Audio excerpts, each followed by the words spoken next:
새로운 보수당 창당 준비위의 이준석 수석 부위원장, 또 윈지코리아의 박시영 대표 자리했습니다. 어서 오십시오. 네, 반갑습니다. 자, 방금 문희상 의장이 의장석에 앉은 것 같고요. 저 두 분 인사하시고 한 문장씩만 여쭤본 다음에 저희가 본회의장 상황을 작은 영상으로 해서 이 시각 현재 들어오고 있는 본회의장 영상을 보여드리도록 하겠습니다. 일단 선거법 개정안 통과되겠습니까? 될 겁니다. 왜냐하면 지금 의석수의 현황을 보면 4+1이 똘똘 뭉쳤을 때 150석을 넘기거든요. 그래서 통과될 것 같습니다. 의석수 띄워주실 수 있나요, 혹시? 네. 4+1 정당이 어느 정도나 되는지 지금 148석을 넘겨야 과반입니다. 그런데 보시는 것처럼 민주당, 바른미래당 중에 당권파가 9명 정도 참여하고 있고요. 네. 정의당, 민주평화당, 대한신당 합치면 한 158명. 8석. 네. 전에 예산안도 이렇게 158석이 158명의 의원들이 연대해서 통과시켰단 말이죠. 어떻게 보십니까? 저는 뭐 통과시키겠다는 의지가 있으면 통과시킬 것이다. 하지만은 최종적인 의사 판단은 결국에는 선거를 얼마 안 앞두고 있기 때문에 이해득실에 대한 계산이 계속 이루어질 것으로 이렇게 보이고요. 자, 158이라는 숫자 커 보이면 커 보이지만 반대로 적다고 볼 수 있는 것이 158에서 또 그 다음 단계가 뭐냐면 공수처와 검경수사권 조정인데 거기에 대해서는 이미 158 빼기 한 4, 5 정도는 검찰 출신 의원들이나 아니면 공개적으로 반대 의사를 표명한 분들도 있고 그걸 확신할 수 없기 때문에 이건 지금 열차 출발하면 어쨌든 거기까지 가야 되는데 민주당 입장에서도 최종 목적지까지 갔을 때 나고자 없이 158이 갈 수 있겠느냐. 이 고민은 끝까지 할 거로 보입니다. 선거법 통과시켰는데 공수처법에서 삐걱거리면 낭패입니다. 왜냐하면 본인들이 뒤통수를 한번 때렸기 때문에 맞아도 할 말 없는 겁니다. 이거는 나중에. 잠시 후에 얘기하고. 자, 현장 그림 보겠습니다. 방금 김태흠 의원 영상 지금 들어오는 거죠? 네. 현장 좀 볼까요? 본회의장 지금 이 시각 상황 보겠습니다. 문희상 의장이 아직 안 들어왔습니까? 네, 아직. 저 앞에 이주영 부의장, 국회 부의장 같습니다. 자유한국당에. 네. 아직 문희상 의장이 안 들어온 것 같습니다. 네. 의장단을 지금 한국당 의원들이 지금 점거하고 있는 그런 상황으로 보입니다. 의장실 앞에 방금 전까지 심재철 원내대표와 김정재 의원, 이만희 의원, 전희경 의원이 의장실 앞에 가서 항의하고 있었던 모습을 제가 보고 들어왔거든요. 근데 저게 좀 길어지면요. 경호권이 발동될 수도 있습니다. 경호권이 발동되면 이제 끌려 나오는 거죠. 네. 왜냐하면 한국당의 입장에서는 선거법에 반대하고 있는데 끌려 나가는 모습이 더 좋거든요. 왜냐하면 피해자 이미지 이걸 심어주고 싶거든요. 그렇기 때문에 지금 저렇게 앉아 있는 거고 물리력으로 자유한국당 입장에서 우두커니 보면서 통과시켜 줄 수는 없다 이 말씀. 그렇습니다. 네. 물리력이 나올 수 있을까요? 몸싸움까지 간다고 보십니까? 페트 때문에 많이 고소고발돼 있는데 지금. 지난번 나경원 원내대표 체제하에서는 사실 독전을 했죠. 그러니까 싸우자, 나가자 이기자를 했는데 그 다음에 싸우고 나니까 우리만 패스트트랙 때문에 패스트트랙이 그 국회 선진법 때문에 처벌받게 생겼네. 이렇게 나오면서 그때 대우가 좀 무너졌거든요. 그렇기 때문에 이번에 심재철 원내지도부 체제 하에서는 의원들에게 확신을 심어줄 수 있다면은 그들이 따라서 움직일 것이고 그렇지 않으면 굉장히 지난번 4월보다는 소극적으로 의원들이 방어에 나설 것으로 보입니다. 저도 소극적으로 나오는데 다만 의장석 주변에서 상당 기간 저렇게 있을 겁니다. 그래서 이제 의장이 오면 좀 막아서고 이런 느낌은 충분히 전달할 겁니다. 현장 영상을 더 보겠습니다. 단상에 붙어 있는 표를 좀 보겠습니다. 저 앞에 아마 민주주의는 죽었다라는 자유한국당 의원들이 붙인 표들이 붙어 있는 것 같고요. 이쪽에서 이제 문희상 의장이 들어올 텐데, 자유한국당 의원들이 문 의장에 예를 들어 저기서 문 의장이 걸어 올라오는데 막을 경우에 몸으로 막아도 불법입니까? 선진화법에 걸립니까? 그렇습니다. 방해하는 행위니까. 포괄적으로 의사진행 방해 행위에 대해 가지고 규정을 하고 있기 때문에 저는 뭐 사실 규정을 빠져나갈 방법은 참 적다. 이렇게 뭐 예를 들어 뭐 이렇게 해서 몸이 닿지 않으면 괜찮은 것이냐 그런 것도 아닙니다. 포괄적으로 규정하고 있어서 물론 이게 판례라는 것이 아직까지 형성된 적이 없기 때문에 뭐 판례는 없겠지만 바로 민주당과 정의당에서 또 고발 들어갈 거거든요. 그러니까 자유한국당 의원들 입장에서는 상당한 부담을 안고 이제 있을 수밖에 없는 상황입니다. 의원분들이 질의하시는 저 단상 앞으로는 권성동, 장제원 의원 등이 포진하고 있습니다. 자유한국당에서 무기명으로 선거법 표결하자 이런 제안을 했어요. 이건 그렇습니다. 어떻게 보십니까? 원래 이제 기명 투표입니다. 패스트트랙은. 근데 무기명으로 할 수도 있는 조항들이 있거든 국회법 안에서 그걸 이제 활용한 건데 결국 그 의견이 이제 제출이 되면 기명으로 할 건지 무기명으로 할지 투표를 하게 돼 있습니다. 그러면 지금 아까 얘기했던 4+1 이 의석수가 더 많기 때문에 기명 투표가 통과될 겁니다. 네, 기명 투표로 갈 수밖에 없다. 규정상. 저는 아무래도 무기명 투표로 간다고 하는 것이 만약에 공표가 되는 어떤 계기가 있다면은 당장 민주당 입장에서는 믿을 수 없게 됩니다. 왜냐 아까 말했던 것처럼 본인들이 한번 선거법 수정을 통해 가지고 그 같이 함께하는 군소정당들에게 불신을 씹은 적이 있기 때문에 이 상황에서 무기명 투표를 한다는 거는 올려놓고 부결시킬 가능성을 높이는 것이기 때문에 우선 그 군소정당들이 합의해줄 리가 없고 그렇게 해서 본인들도 관리 안 되는 상황 속에서 만약에 부결이 되게 되면은 본인들이 그렇게 원하던 공수처나 검경수사권 조정도 똑같이 무기명으로 가서 부결시키는 방향이 나올 수 있기 때문에 그럼 전국 자체가 아니 7개월 동안 도대체 뭘 위해서 이 짓을 한 거냐라는 국민 여론이 비등할 수밖에 없는 상황이기 때문에 저는 아마 그런 리스크를 가져갈 이유가 없다 이렇게 봅니다. 오늘 저 이해찬 당대표가 합의 처리가 안 돼서 유감스럽다라는 표현을 썼어요. 그 얘기는 뭔 얘기냐면 사실은 거의 1년 동안을 한국당이 협상에 나오지 않았습니다. 선거법에.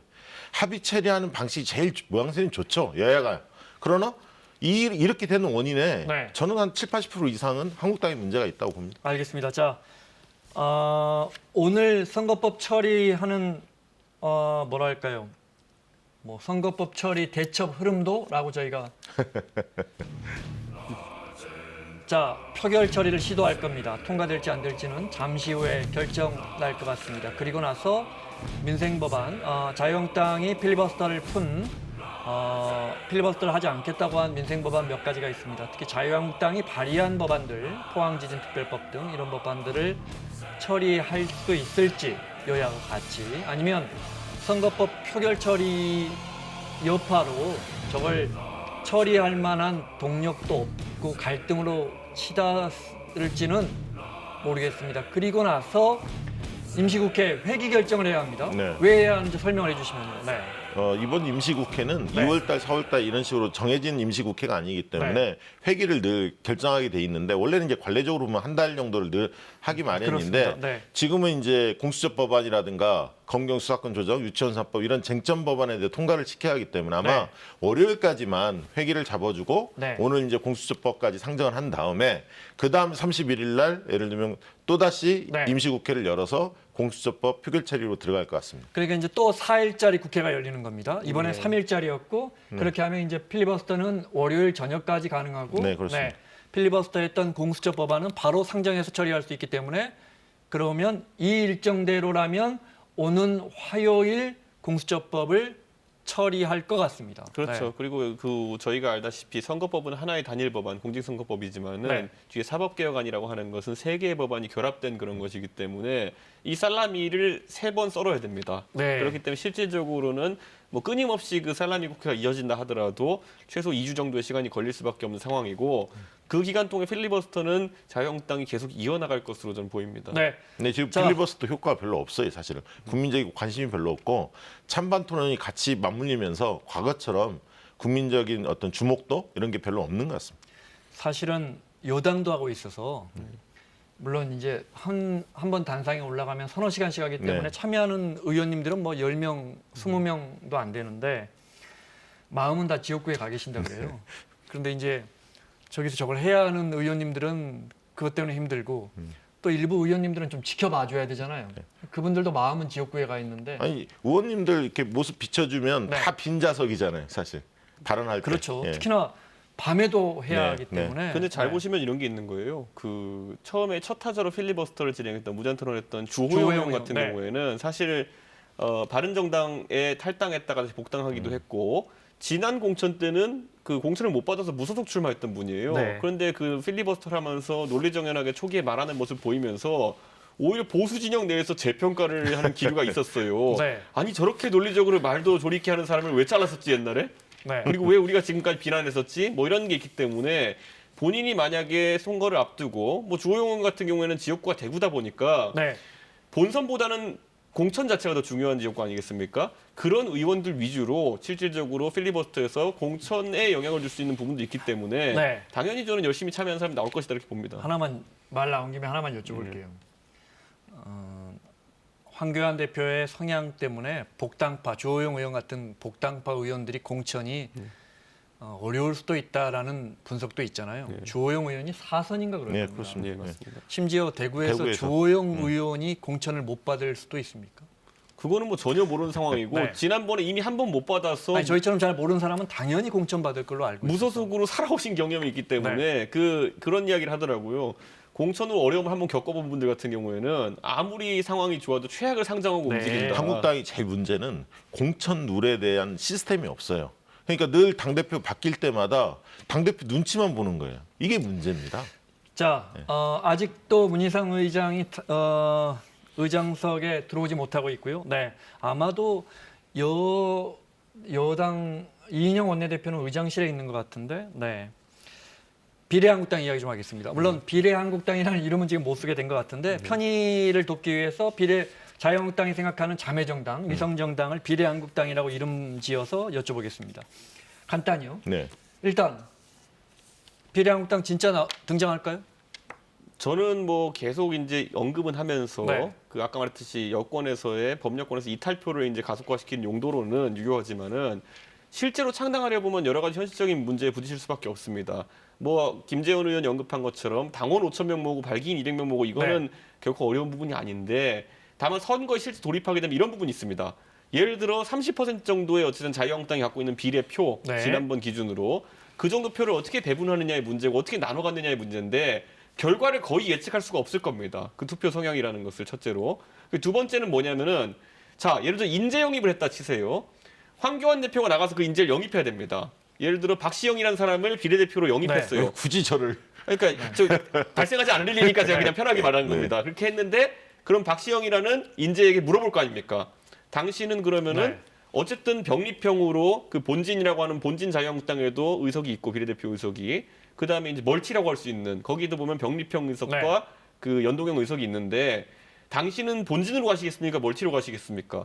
과거 같으면은 이런 영입 인재가 왔을 땐 당에서 평가해가지고 한 8번쯤 두면 되겠다 이렇게 평가할 수 있지만은 이번에는 표 배분이 어떻게 될지 전혀 예측이 안 되기 때문에 4번을 여기 줄까 여기에 6번을 줄까 이게 안 됩니다 이게 보면. 잠깐만요. 만약에 한다면 자유한국당은 아예 비례를 하지 않고 비례한국당으로 몰아준다는 안이 더 그거를 지금 검토하고 있죠. 그거는 사실. 왜냐하면 실제로 여기 자유한국당이 아무리 싹싹 긁어가지고 표를 보낸다 하더라도 원래 받을 수 있는 표가 조금 더 있었을 겁니다. 5% 10%라도. 그렇다면 거기서 얻을 수 있는 병립형 의석 한두 개를 포기하고 그렇게 간다는 것이기 때문에 전술적으로 그것도 검토될 부분 많습니다. 그런데 어려움은 있어요. 몇 가지가.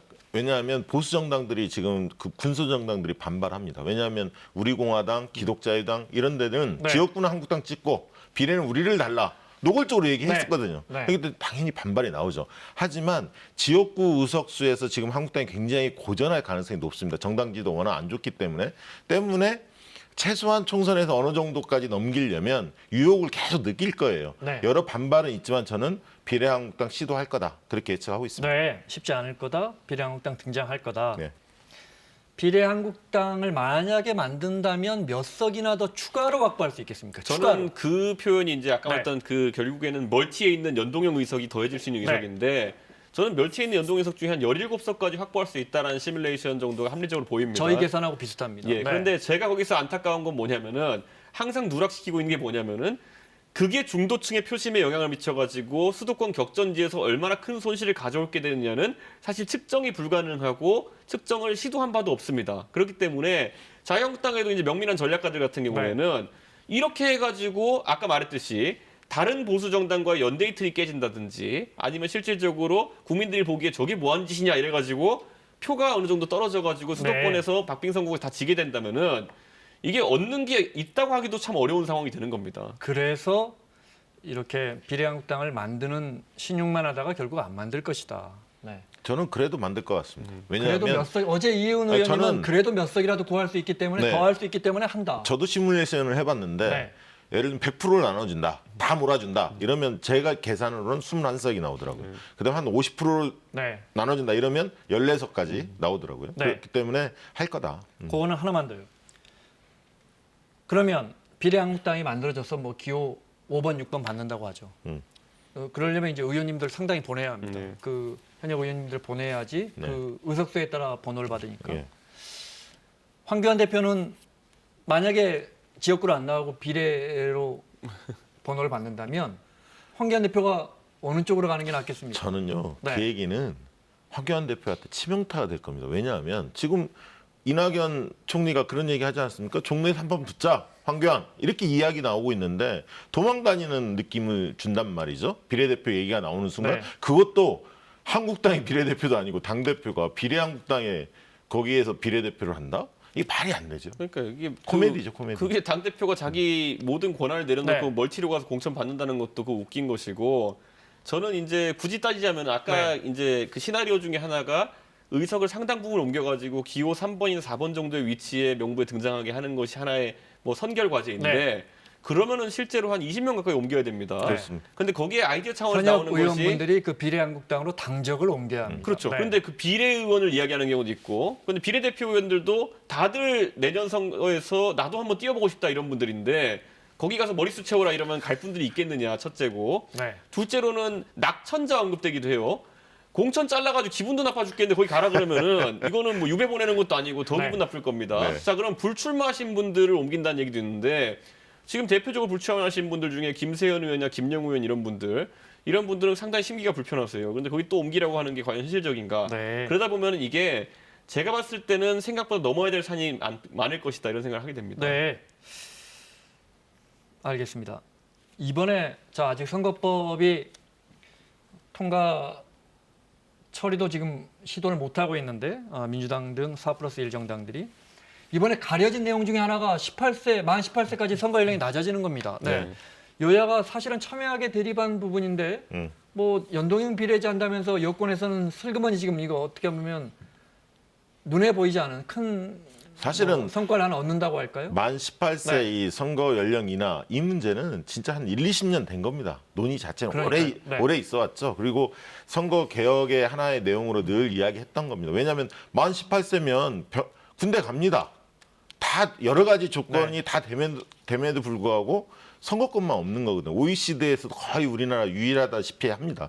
그렇기 때문에 근데 이게 어느 정당이 유리할까 이렇게 봤더니 사실 20대 정서와 비슷하게 움직일 수도 있습니다. 근데 20대에서는 대체적으로 이제 민주당이 조금 더 많이 나오죠. 한국당에 비해서는. 근데 청소년들 같은 경우는 부모의 영향을 많이 받을 수밖에 없습니다. 그리고 투표율이 얼마나 높을까 이것도 또한 변수고 입시제 제도 이런 부분에 대한 관심이 있기 때문에 민주당이 압도적으로 우위를 점할 거다. 저는 그렇게 보지는 않고요.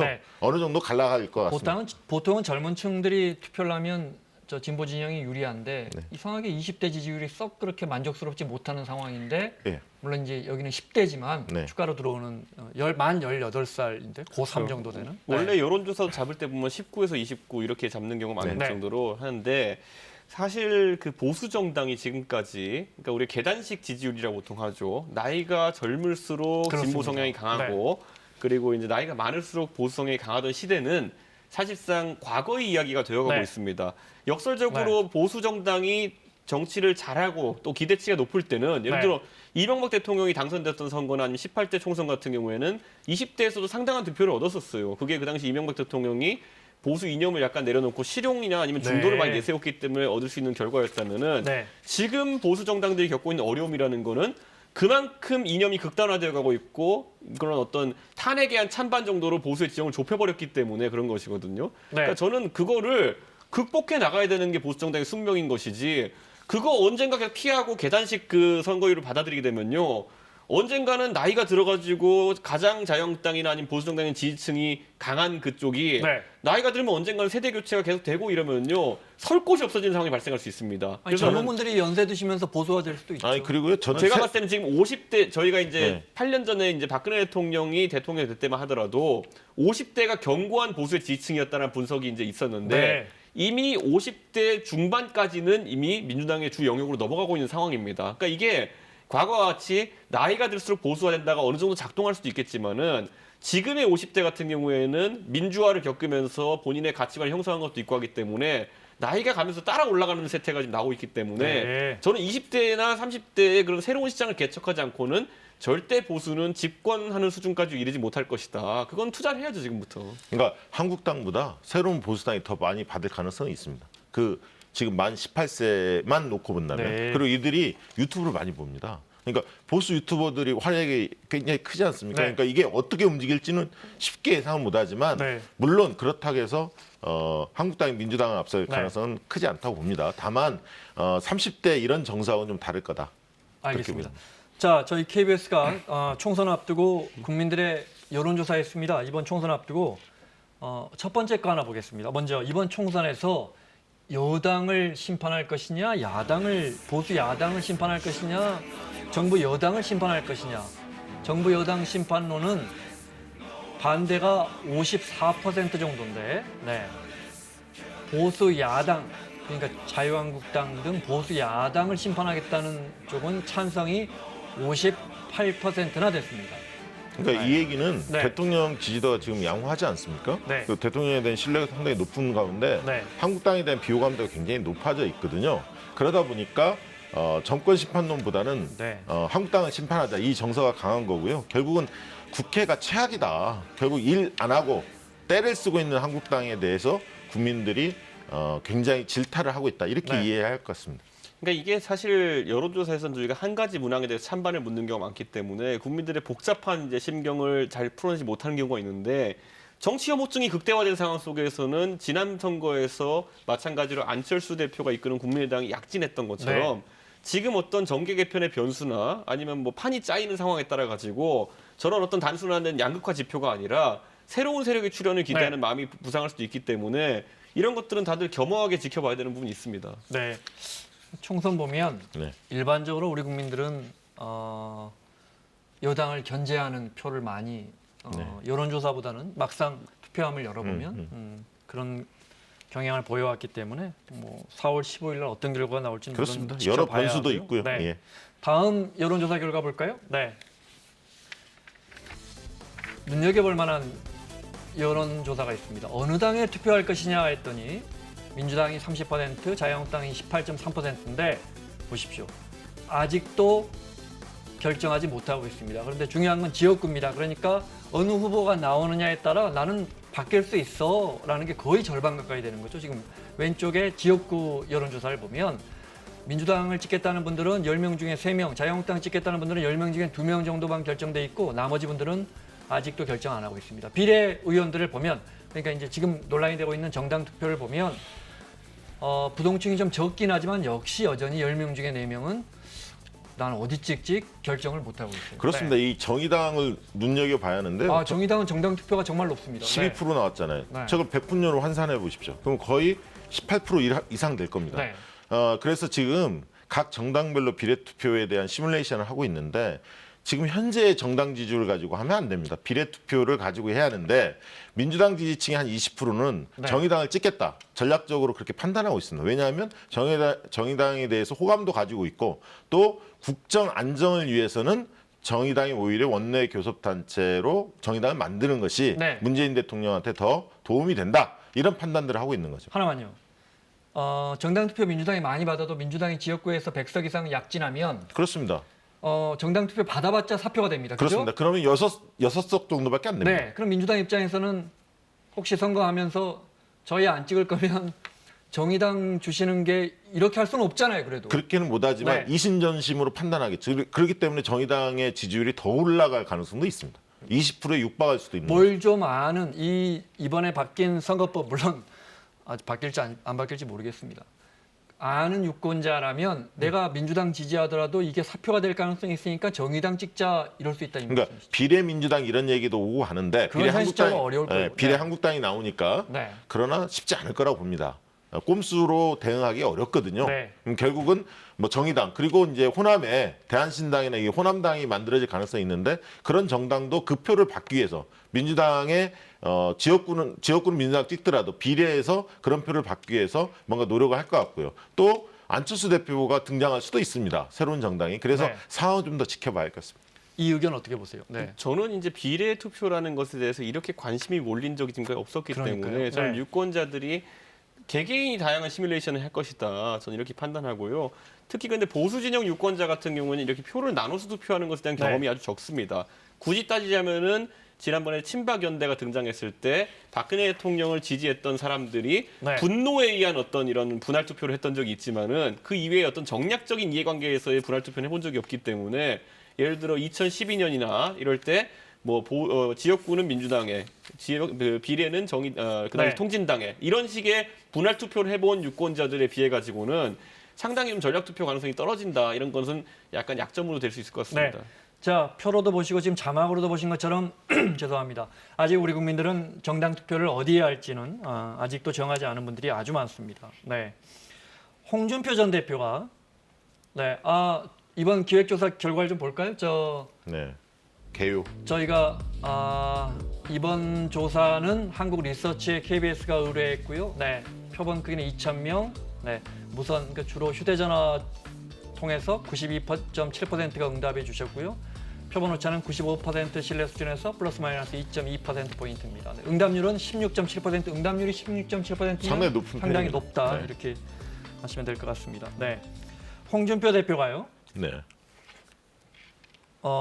페이스북에 91년 3당 합당처럼 보수통합 비대위를 만들자. 이건 어떻게 해석하십니까? 그러니까 그 비대위라고 하는 것은 보통 한 정당의 비상체제를 이야기하는 것이고요.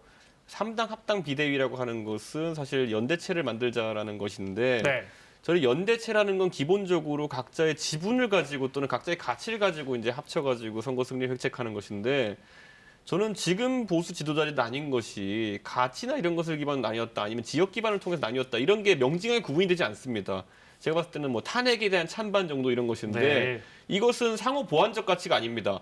영남과 호남의 결합 아니면 영남과 충청의 결합 같은 것은 지역적으로 상호 보완적 결합이지만은 탄핵 찬성과 탄핵 반대 결합이라는 건 합치면 0입니다. 이거는 상호 보완적 결합이 될 수 없기 때문에 저는 이걸 제대로 제시하지 못한다면 국민들한테 3당 합당보다 더한 야합으로 비춰질 가능성이 있습니다. 영상을 하나 볼까요? 어제 오전 상황인데 아시겠지만 황교안 대표가 지금 몸이 안 좋아서 입원하고 있고 지금도 입원하고 있는데 황교안 대표의 입장문을 홍준표 전 대표의 최측근이라는 배현진 지금 송파 의리인가 그럴 겁니다. 당협위원장이 대독하면서 또 이걸 가지고 이런저런 해석이 오가던데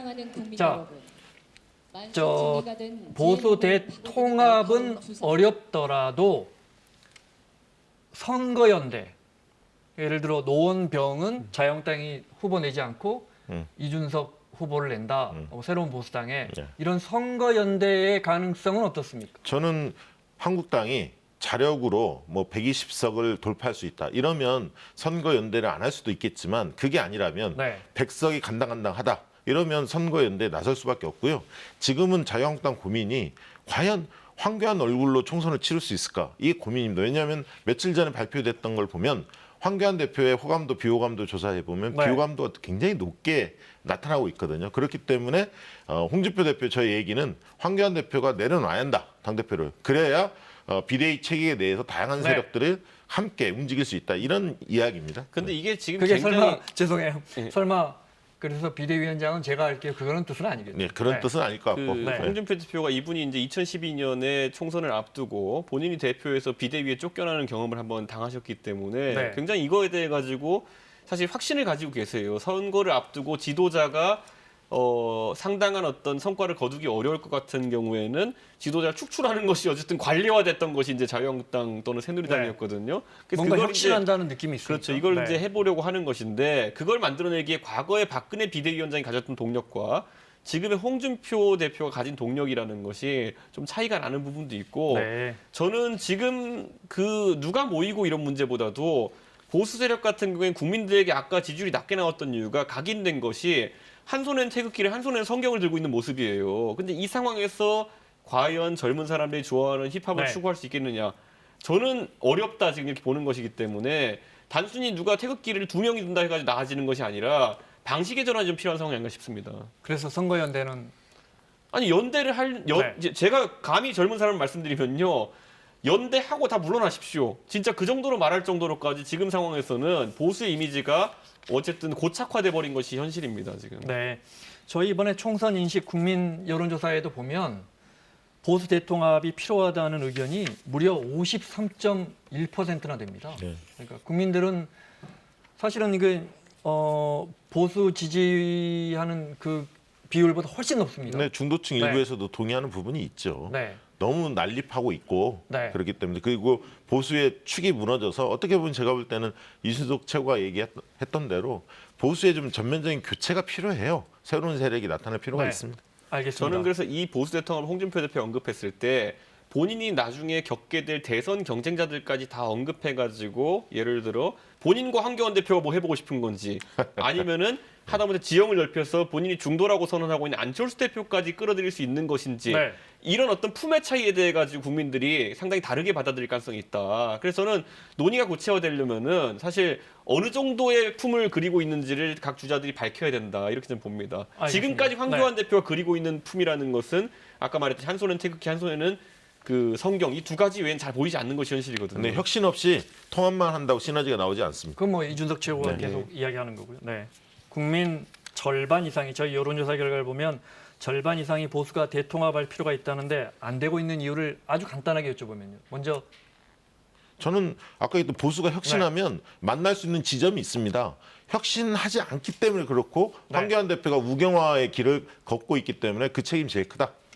저는 항상 제가 노회찬 의원님 말씀 인용하지만은 쇄신은 때를 미는 것이고 쇄신은 뼈를 깎는 것이고 이제 쇄신할 게 아니라 쇄신해야 된다라는 것에 그 깃발을 누가 먼저 들고 자기 희생을 하느냐에 따라 가지고 그 판이 열릴 것이다. 저는 우리 지금 거론되는 보수의 대표 주자들 중에서 내가 책임 있다라는 말을 하는 사람 단 한 명도 없습니다.